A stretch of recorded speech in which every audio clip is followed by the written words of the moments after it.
చల్లా Parvati sir. నేను రాచల్ల గ్రామం చెందిన అంగన్వాడీ స్కూల్లో పనిచేస్తున్నాను. అయితే నాకు ఇద్దరు పిల్లలు. అదే ఊరు రాచల్లకు చెందిన వినోద్ కుమార్ అనే అతను, మల్లెబోయిన వినోద్ కుమారు, అతను ఆర్మీ సార్. అయితే ఈ అబ్బాయి నన్ను చాలా రకాలుగా ఇబ్బంది పెడతా, మానసికంగా శారీరకంగానే ఇబ్బంది పెడతా ఉన్నాడు. నేను ఆ పిల్లోడిని చాలా రకాలుగా ఎదుర్కొన్నాను. గతంలో కూడా కేసు పెట్టినాను సార్ అతని మీద. కేసు పెట్టిన కేసు నడుస్తుంది, కానీ పోలీసులు ఏం చేయలేరు, మీడియా వాళ్ళు ఏం చేయలేరు, ఎంఆర్ వాళ్ళు ఏం చేయలేరు అని మమ్మల్ని బెదిరిస్తున్నాడు.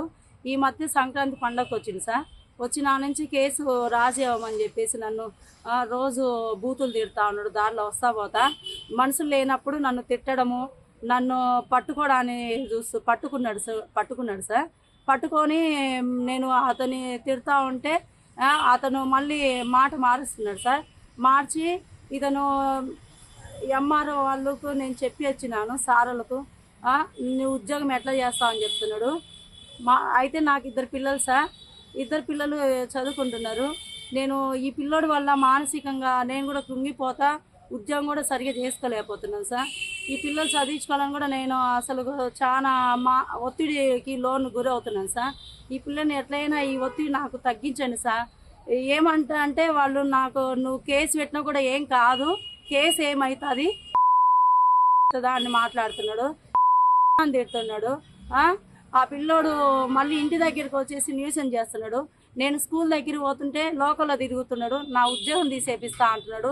మా సూపర్వైజర్కి ఫోన్ చేసి నా మీద బ్యాడ్ ప్రచారం చేస్తున్నాడు. ఎస్ఐ గారికి నేను కంప్లైంట్ ఇచ్చినాను సార్. సార్ ఇతను వచ్చి వినోద్ కుమార్ వచ్చి మళ్ళీ నన్ను వల్గర్గా మాట్లాడుతున్నాడు, నాకు ఫోటోలు తీస్తున్నాడు, చంపేస్తాను బెదిరిస్తున్నాడు అని నేను మళ్ళీ కేసు కూడా మళ్ళీ రెండోసారి పెట్టడం జరిగింది సార్.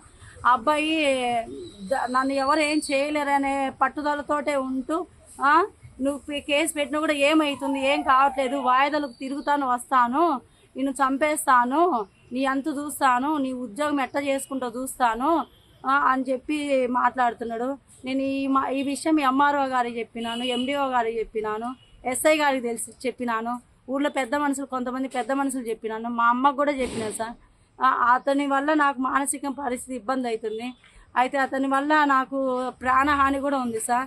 ఏమన్నంటే ఆ పిల్లోడు రాత్రిలో 10 గంటల 12 గంటలకు వచ్చేది, అక్కడ తిరిగిపోతా ఉన్నాడు. మా ఇంట్లో నా భర్త లేడు, నా తండ్రి లేడు, నాకు చిన్న పిల్లలు ఇద్దరు, అన్నదమ్ములు లేరు. నేనేదో వంట జీవితం పని చేసుకుంటా జీవనం సాగిస్తున్నాను. ఇతను కేసు పెట్టినా కూడా ఏం కావట్లేదు, ఏం చేస్తారు అనేటట్టే ఉన్నారు. ఎస్ఐ గారికి చెప్పినాను, సిఐ గారికి చెప్పినాము, ఊర్లో పెద్ద మనిషి చెప్పినాను. కానీ ఇతను నన్ను ఏదో ఒక చేసేదాకా కూడా నన్ను వదిలిపెట్టేటప్పుడు లేదు. నాకు దయచేసి సిఐ గారైతేమి, ఎస్పీ గారైతేమి, కలెక్టర్ గారైతే నాకు న్యాయం చేయండి సార్. ఎందుకంటే నా పిల్లలు నేను చదివించుకొని వాళ్ళని కాపాడుకోవాలి.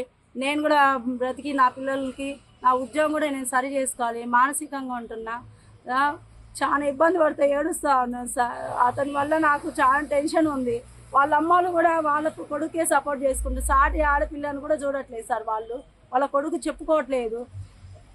దయచేసి నాకు నా గోడు ఆలకించి సార్ నాకు న్యాయం చేయండి సార్. అతని వల్ల నా ప్రాణ రక్షణ కల్పించండి సార్.